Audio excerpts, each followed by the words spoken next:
কেমন দোয়া করব তোমরা একটু শিখাইয়ে দাও। ও আমার দরদি আগে জানলে তোর ভাঙা নৌকায় চড়তাম না। ও আমার দরদি আগে জানলে তোর ভাঙা নৌকায় চড়তাম না। ভাঙা নৌকায় চড়তাম না আর এই বিপদে পড়তাম না। ওরে মায়েরে মুরে বর্ডারে পাঠাইছে দেখার লোক তো পাইলাম না।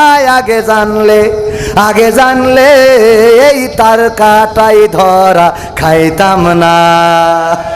ঠিক না বেঠে ভাইয়েরা আমার? ও আমি তো গান গাচ্ছিলাম, এত ওয়াজ করলে হবে? শুনেছি আগে নির্বাচনে লাগতো টাকার নোট, দেখেছি আমি ভোট করিতে লাগেনি কোন ভোট। ভোটের আগে পাশ হয়েছে মন্ত্রী মিনিস্টার, লাগেনি মিছিল লাগেনি মিটিং লাগেনি তো পোস্টার। নির্বাচন কমিশন ছিল ইন্ডিয়ান কোন যন্ত্র। কেমন গণতন্ত্র ছিল কেমন গণতন্ত্র, গণতন্ত্রের আড়ালে ছিল রয়ের ষড়যন্ত্র। কেমন গণতন্ত্র ছিল কেমন গণতন্ত্র, গণতন্ত্রের আড়ালে ছিল দাদার ষড়যন্ত্র। বিরোধী দল যারা সংসদে ছিল তারা ছিল পোষা ময়না, দেশ জলে পুড়ে হয়েছে ছাই তবুও তো কিছু কয় না। বিরোধী দল যারা সংসদে ছিল তারা ছিল পোষা ময়না, দেশ জলে পুড়ে হয়েছে ছাই তবুও তো কিছু কয় না। শাসনে ছিল না সততা নিষ্ঠা, বিচারের ছিল না মান, সংসদে বুঝি তাই শোনা যেত মমতাজের গান। শোনা যেত না? আরে কত তেল সংসদে কত গান শুনাইছে। আর আমার মাননীয় সাবেক প্রধানমন্ত্রী জননেত্রী চলে গেল, তোর মনের তো একটা দুঃখের গান গাওয়ার দরকার ছিল না অন্তত? কথা কয় না? মনির খান অঞ্জনা চলে গেছে, তা কয়খান ক্যাসেট করিছে? কথা কয় না? কয়খান ক্যাসেট করিছে এক অঞ্জনার জন্য।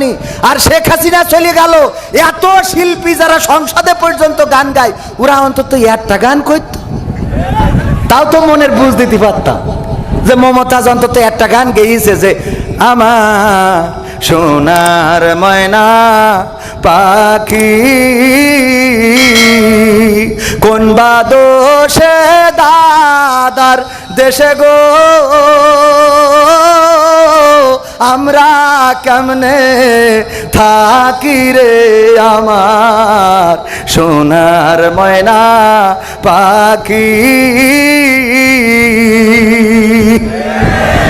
এটা গাওয়া যেত না? কথা কয় না? গাওয়া যেত না? পাকামো তেল মারো খালি।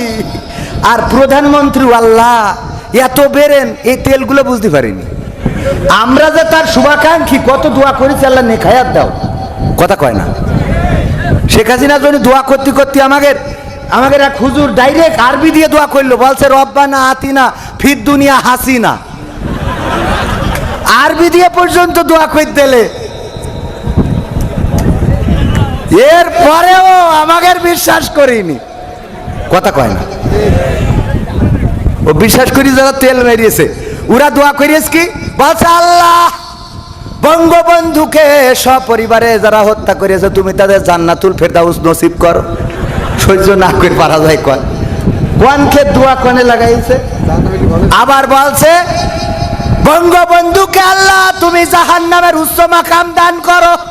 কত বড় শয়তান! আমার মিজাজ এত খারাপ হয়েছে, ওই সময় মনে হইলো যা জামাত ইসলাম ছেড়ে দিয়ে এখন অন্তত দোয়া করার জন্য হলো আমলিক করবো। কারণ জাহান্নামের উচ্চ মাকাম চাবি তুই পাকাবো পাইছিস? বেয়াদব কোথাকার! কত বড় শয়তানের শয়তান! আর এইসব লোকগুলো ডানি ভাই, আর আমাদের জেলখানায় পুরি দিয়ে। আমরা যারা তার ভালো চাই, আমরা বলেছি আমাদের মুখ বন্ধ করার জন্য কিচ্ছু করা লাগবে না। আপনি জেলখানায় খামাখা সরকারের টাকা দিয়ে ভাত খাওয়াবেন কেন? আপনি খামাখা ফাঁসির কাষ্ট বানায় ওই জল্লাদ শাহজাহানের নিয়ে ফাঁসি দেবেন কেন? আপনি খামাখা মিজানুর রহমান আজহারির দেশতে তাড়াই দেবে কেন? মামুনুল হকের ধরে রাখতে হবে কেন? আমির হামজার জেলে ভর্তি হবে কেন? সাইদির ইনজেকশন দিতে হবে কেন? মুজাহিদির ফাঁসিতে ঝুলাতে হবে কেন? কাদের মোল্লার ফাঁসিতে ঝুলাতে হবে কেন? আলেম ওলামার নামে মামলা দিতে হবে কেন? কবরে যারা আছে ওদের নামে কেস দিতে হবে কেন? এত কষ্ট কিচ্ছু করা লাগবে না, খালি একটা কাজ করতে হবে। একটা কাজ। কয়টা কাজ? কয়টা কাজ? সহজ জিনিসটা বোঝে না। কি কাজ? আমি বললাম বাংলাদেশের সংসদে কোরআনের আইন কায়েম করে দেন, হুজুরা যদি চুপ না থাকে আমি বুঝে দেবো। কথা কয় না?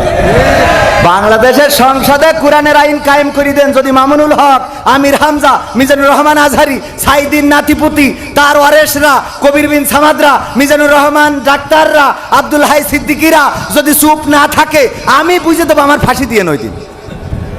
কথা কয় না? কেমন গণতন্ত্র ছিল, কেমন গণতন্ত্র, গণতন্ত্রের আড়ালে ছিল দাদার ষড়যন্ত্র। কেমন গণতন্ত্র ছিল, কেমন গণতন্ত্র, গণতন্ত্রের আড়ালে ছিল মোদির ষড়যন্ত্র। নায়েবে রাসূল কোরআনের পাখি বলতো মানুষ যারে, 13টি বছর সেই মানুষের রেখেছিল কারাগারে। নায়েবে রাসূল কোরআনের পাখি বলতো মানুষ যারে, 13টি বছর সেই মানুষের রেখেছিল কারাগারে। কোরআনের কথা বলতে গেলেই করতো গ্রেফতার, ইসলামী বই কোরআন হাদিস করতো যে উদ্ধার। ওসবে নাকি থাকতো লেখা নাশকতার মন্ত্র। কেমন গণতন্ত্র ছিল, কেমন গণতন্ত্র, গণতন্ত্রের আড়ালে ছিল দাদার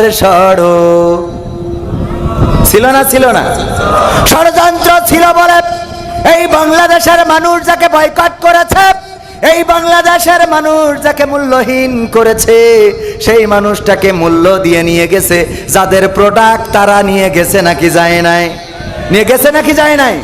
এই বাংলাদেশে তাদের যত প্রেতাত্মা আছে স্পষ্ট করে বলে দিতে চাই, এই বাংলাদেশের জমিন শাহজালালের জমিন, এই বাংলাদেশের জমিন তিতুমিরের জমিন, এই রক্তে, এই জমিনে রক্ত পড়েছে আবু সাইদের, যে আবু সাইদ বুক পেতে দিয়ে প্রমাণ করে দিয়েছে মুসলমানেরা বুক পেতে দিতে জানে, পিঠটা দেখাতে জানে। মুগ্ধ পানি বিতরণ করেছেন, পানি দিয়েছেন মানুষের কাছে। কার পানি লাগবে? শুধু পানি খাওয়াই তার নামটা মুগ্ধ, শুধু পানি খাওয়াই মুগ্ধ করে নাই, বরং রক্ত দিয়ে বাংলাদেশের মানুষকে মুগ্ধ করেছে নাকি করে নাই? বাংলাদেশের মানুষকে মুগ্ধ করে দিয়েছেন।